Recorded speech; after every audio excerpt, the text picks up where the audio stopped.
Leathercraft is one of those hobbies where you start with one thing and suddenly you're drowning in tools. It's like, oh, I just need a few things for stitching. And then 6 months later, you've got a mini tool shop in your garage. A stitching pony? It's not a must-have, but it's definitely nice to have when you're trying to keep your leather from slipping all over the place while you're stitching. So why spend a fortune on it when you can build your own with just a few simple items? I did, and I'm about to show you how. Alright, ready to get your hands dirty? Here's what you'll need to make this stitch pony. First, a Harbor Freight portable Carpenter's Vise. This is about $20. This is your secret weapon. It's got a 6-inch jaw, which is perfect for holding your project steady while you do the work. Next, you'll need 2 pieces of scrap wood. Mine are cut to 7¼ inch by 7¼ inch, but if you got some old wood lying around, go ahead and use that. This isn't an IKEA project. We're just making a functional piece. Next, you'll need some scrap leather. You need something to protect your work from scratches because this isn't your first rodeo. And lastly, you need a few short nails, nothing too crazy, just enough to hold things together, and 4 wood screws. These will hold the wood to the vise so you don't end up with a loose stitch pony, which, let's be real, is basically useless. And that's all you'll need. No need for a credit card max out here, just some basic materials.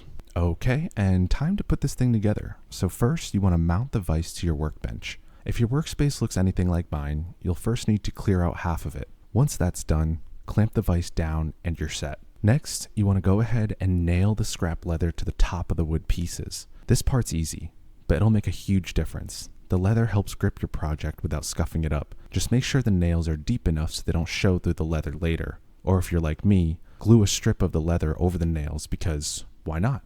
Next, you want to screw the wood pieces to the vise jaws using the pre-drilled holes. The key here is making sure the wood extends above the clamp. This spreads the pressure evenly, keeping your project from getting squished.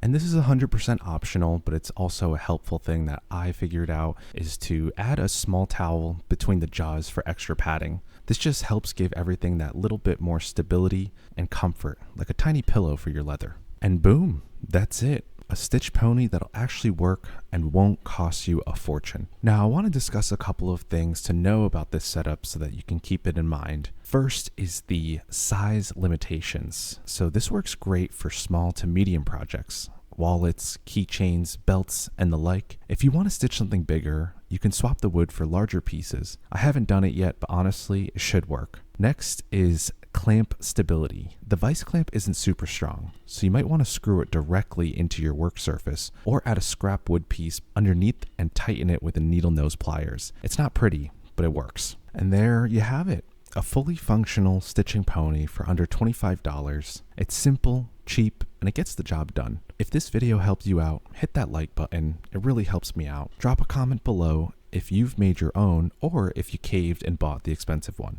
No judgment, I get it. If you want more leatherworking tips and tricks, hit that subscribe button. And if you want to check out my handmade leather goods, head over to peeredleather.com. As always, thank you so much for watching, and I'll see you in the next one.